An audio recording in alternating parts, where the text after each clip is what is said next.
बऱ्याच वेळा आता काय होतं, की म्हणजे सिनेमात, चित्रपटात आपण काम करतो, कलाकार तुम्ही आहेत.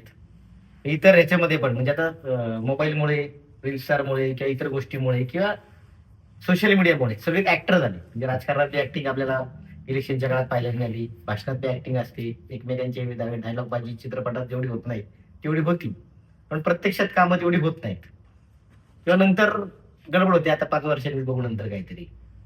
म्हणजे असं त्या सिनेमात बी तसंच घडतं, की आपल्याला भरपूर भविष्यात चित्रपट करायचेत आणि म्हणून हा चित्रपट स्वस्तात करा किंवा इथे काहीतरी कॉम्प्रोमाईज करा, नंतर बघू.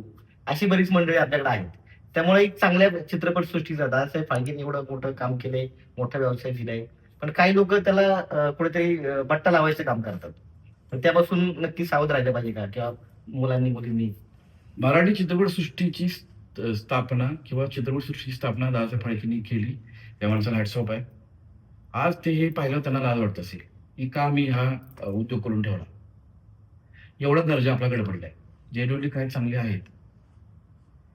काही चांगले दिग्दर्शक आहेत, निर्माते आहेत. ते खूप चांगला कंटेंट बनवतात. हॅट्स ऑफ आहे त्यांना. पण 85 ते 90% लोकांनी त्याची माती केलेली आहे पूर्णपणे. त्याची वाट लावलेली आहे. शुद्ध भाषेत बोलायला गेलं तर. म्हणजे निर्माता तर निर्माता येतो, की बाबा माझ्याकडे पैसे आहेत, मला चित्रपट करायचा आहे आणि मी करतो आणि तो त्याचा पहिला चित्रपट शेवटचा होतो. पहिला वन टाईम. हां, वन टाईम निर्माता. कारण ती त्याची खास भागते. तो एक भाग असते. एक तर ते मगाशी लग्नाचा विषय आपण बोललो आणि दुसरा गांडावगडीचा प्रकार एक होतो. त्याच्यात तो कळतं की भाई नाही म्हणून चित्रपटसृष्टी लोकं नावं ठेवतात. ते तर कोणी घेत नाही. कारण कोणत्या धंदा म्हणून जात नाही. चढवतात पुढच्याला. सांगत नाहीत प्रॉपर. प्रॉपर घेत नाही, गाईडन्स मार्गदर्शन घेत नाही हां. कोणाचं काही. हा पहिला भाग. दुसरा मुद्दा मग अशी काही लोकं येतात, मग असे काही डिरेक्टर येतात. सर 10 लाखात पिक्चर बनवू आपण. किंवा ते सांगतात, की अरे निर्माते म्हणतात, "अरे एवढं ह्याचं ॲडजस्टमेंट करा." होतं कसं, की 500 करोडचा एखादा साऊथचा चित्रपट येतो. 1000 करोडचा एखादा साऊथचा चित्रपट येतो. आणि आमची स्पर्धा मराठी चित्रपट 2 करोडची. जर मी भव्य-दिव्य बघतोय ₹200 मध्ये, तर मी ₹200 मध्ये हा पिक्चर का बघेन? मी ॲज ऑडियन्स बोलतोय, कलाकार नंतर. तर एकाच थिएटरला 2 चित्रपट लागले. एक माझा मराठी लागलाय. कंटेंट खूप चांगला आहे. हां? पण बजेट नसल्यामुळे तो तामझाम करता नाही आला. साऊथचा चित्रपट आहे. कंटेंट ठीक-ठाक आहे. किंवा कंटेंटही चांगला आहे. बजेटही चांगलं आहे. तामझाम मोठं आहे. मी बघणार राहतो. कारण मला चित्रपट बघायचा आहे. तिथं असं नाही लिहिणार ना, या चित्रपटाच्या निर्मात्याचं बजेट नव्हतं किंवा इतर सगळ्यांनी निर्मात्याला फसवलं आणि त्याला लुटला म्हणून एवढं चांगलं काय घडू शकलं नाही. असं तिथे बघणार आहे का? लोकांना भावनिक करणार का तुम्ही? नाही. मग लोकं म्हणतात, येतोय 1500 महिन्याभर टीव्हीवरती बघूया. तसंही सेकंडरी लिंक उपलब्ध होते टेलिग्रामवरती. हे काही सांगायची गरज नाहीये. आणि ते लोकं बघतात. ॲज इट इज ते. मग कशाला खर्च करू जाऊन मी? त्यापेक्षा ते कुठेतरी ते लिंकचा विषय होतो ना. त्याच्यामुळं मगाशी बोलल्याप्रमाणे जर चित्रपटसृष्टीत काम करायचं आहे किंवा त्यातनं पैसे कमवायचे तर तो त्याच्याकडे व्यवसाय म्हणूनच बघितलं पाहिजे. आणि याचं नॉलेज बऱ्यापैकी चांगल्या लोकांना आहे आणि बऱ्यापैकी लोकांना नाहीच आहे. ते ते स्वप्नामध्येच जगतात. म्हणजे मी तुम्हाला सांगतो, मी सुरुवातीला जेव्हा मी मॉडेलिंग करत होतो, मी तेव्हा जेम रोडला राहिलो होतो. तिथं अनेक चित्रपट मी ऑस्करला गेलेले पाहिले त्या टेबलावरती. एखादा डिरेक्टर येतो, एखादा रायटर येतो, ते सगळे बसलेत, चर्चा होते, पिक्चर बनतो चर्चेतनं त्याला खूप सारे अवॉर्ड मिळतात, तो ऑस्करला जातो. हां? आणि नंतर तो म्हणतो, "चल select pass."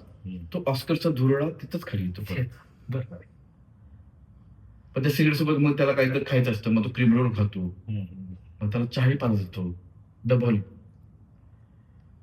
This is real fact. बरोबर. म्हणजे हे आपल्याकडं ही अशी वस्तुस्थिती आहे. फसवी लोकं भरपूर आहेत आपल्याकडे. हां. म्हणजे अर्ध्या हळकुंडाने पिवळी झालेली म्हणतो आपण. अर्ध्या हळकून नकाच घेऊ. हळकुणाचा तो काय होते फुफाट असतो ना तो, तसाच घ्या तुम्ही तो.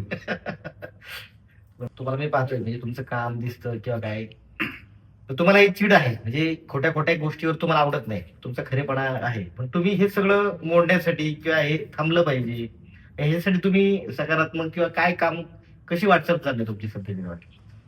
सध्याची वाटचाल म्हणजे मी छत्रपती शिवाजी महाराजांचा हा 351वा राज्याभिषेक वर्ष आहे. आणि मी त्यांना एक 101 शॉट फिल्मची मानवंदना देतोय मी. त्यांचे विचार मला तरी त्याच्यात मी लहान मुलांचा लैंगिक शिक्षणाचा विषय घेतोय. त्याच्यात मी प्रत्येक मुली स्वतः संरक्षण करता हवं तो विषय घेतोय. मुलांनी मेंटली कसं स्ट्रॉंग असलं पाहिजे तो विषय मी घेतोय. निसर्ग वाचवला पाहिजे तो विषय घेतोय. आणि नाती किती जपली पाहिजे आपण तो विषय घेतोय. त्याच्यासोबत एक सगळ्यात महत्वाचा विषय घेतोय की आजकाल प्रत्येकाने शरीर जपलं पाहिजे. बरोबर. म्हणजे हे नेमके पैसे कमवायच्या नादामध्ये प्रचंड धावपळ करतायत. घाम येईपर्यंत म्हणजे सगळीकडे त्यांच्या घाम येतोय आणि एवढे मेहनत करतात ते. पण हे काय की ते आपलं मशीन आहे, ते शरीर आहे. शेवटी साथ शरीर देणार आहे आपल्याला. ते जर तुम्ही नाही जपलं तर जसं वयाच्या 25 हार्ट अटॅक येतोय, 30 येतोय. आत्ताच एक आपला आर्ट डिरेक्टर नितीन बोरकर वयाच्या 40 मध्ये त्याला ब्रेन स्ट्रोक. जायचं वय नव्हतं, एवढं जिद्दीने मेहनत केलेला माणूस. खूप काम केलं, चांगला माणूस होता. वाईट वाटतं अशा बातम्या मिळाल्या. बरोबर. त्यामुळे आपण त्या एका मुद्द्यावर मी काम करतोय. आणि मला एवढंच करायचं आहे, मला एवढंच म्हणायचं आहे, कारण मी गावाकडे माझा जन्म आहे. गावाकडनं मुलं मुली शिकायला शहरात येतात. इथलं पाणी लागतं. फर्स्ट इयरला जी पोरगी पंजाबीमध्ये किंवा सलवार सूटमध्ये असते, सेकंड इयरला ती 1/3 मध्ये येते, 3/4 मध्ये. थर्ड इयरला ती डायरेक्टली स्लीव्स वरती येते आणि चलो कुछ चिलिंग करते है, हँगआउट करते, इथून सुरू होते. तिकडं आई बापाला वाटतं माझी पिंकी शिकतीये, माझा बांड्या ह्याचं शिकतोय. बांड्याला रोज रात्री सुट्ट्याशिवाय काही घेतल्याशिवाय जमत नाही. मग बांड्याकडे सांगत असतो की माझा बाप अमुक तमुक तिकडं. तिकडे ह्याचा बाप, ह्याचा आई बाप एक वेळ जेवत असतील का. तिकडं बांड्या, इकडे ह्यांची पिंकी व्यवस्थित जगली पाहिजे. इकडे यांची पिंकी आणि बांड्याला वारा लागतं आणि मग वाऱ्यामध्ये कळतं. पण नंतर ज्यांच्यासोबत हे मजा मस्ती करतात त्यांचा फोकस पहिला हा स्टडी असतो, नंतरही असतो बाईची मजा मस्ती करायची बाई. पण ते विसरतो की बाई तू शिकायला पण आला ना, तू शिक्षण पण घ्यायला पाहिजे ना. मग वाट लागते. ही पिढी योग्य वाटेवर यावी आणि ह्या पिढीमुळे यांच्या आईवडिलांना मान खाली घालायला लागू नये यासाठी आपण काम करतोय आणि प्रयत्न सुरू आहेत. बघू आता छत्रपती शिवाजी महाराज कसा मार्ग दाखवतोय. आणि त्यांना माहिती आहे मी या संदर्भात पण अनेक लोकांना भेटलो की मी असं करतोय. अनेक लोक कर चांगला आहे एवढं म्हणले, पण पैसे द्यायला कोण तयार झाले नाही. खूप कमी लोक आहेत की ज्यासाठी उत्सुक आहेत. म्हणजे अनेक वेळा असं झालं की मी तुमच्या काही निर्मात्याकडे गेलो तर म्हटलं मी असं करतोय. तेवढे मला 3 करोड बजेट आहे, मला पिक्चर करायचं आहे आणि मी पिक्चर करणार आहे. म्हटलं ओके सर, हरकत शुभेच्छा आहेत सर. म्हटलं मला फक्त 5 लाख 10 लाख रुपये मी पिक्चर करतोय, मला ठरलंय. तोच माणूस मला 9 महिने एका वर्षाने भेटला. म्हटलं अरे पिक्चर केला, 3 लाख रुपये पण आले नाहीत रे. एवढं गंडवलं लोकांनी. तुला 10 लाख रुपये दिले असते तर माझं नाव तर झालं असतं, तुझे कन्सेप्ट चांगले असतात. म्हणलं सर खूप खूप धन्यवाद सर, तुम्ही माझे कन्सेप्ट चांगले म्हणतात याच मला आलं. म्हटलं मी करतोय, थांबत नसतो. ज्याच्या डोक्यात छत्रपती शिवाजी महाराज आहेत तो म्हटलं माणूस थांबत नसतो. कारण जगातला सगळ्यात ताकदवर माणूस त्यांचे विचार माझ्या डोक्यात आहे. ती मला योग्य मार्ग दाखवतात. त्यांना माहिती आहे काय करायचं काय करून घ्यायचं नाही आणि ते घेतात. मी माध्यम आहे, मी फक्त ते सांगतात, मी पुढे करतो. As simple is that.